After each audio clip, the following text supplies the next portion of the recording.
we see evil, we will think evil.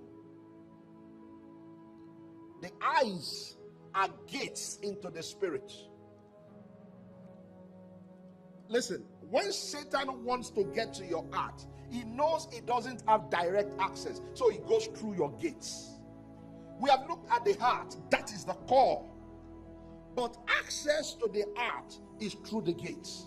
And the eyes are a powerful gate. In fact, one of the most powerful gates that you have. That is why what you see, you are not likely to forget. What you hear, you may forget. But what you see, you are not likely to forget. Videos will always be powerful than audios. The eye gates are potent gates. The heart records what comes there. That is why, people of God, the eyes are portals that God uses to communicate eternal things. He says, see that you build according to the pattern that was shown you on the mount. Come and see. What seest thou? The things you see, you eventually become.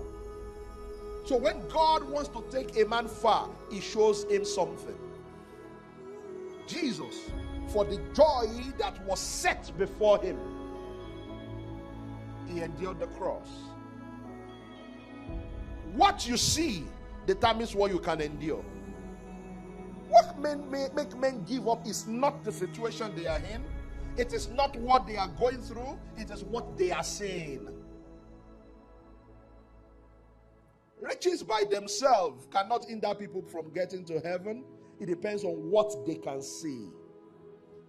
I have set the Lord always before me. What can you see with your eyes?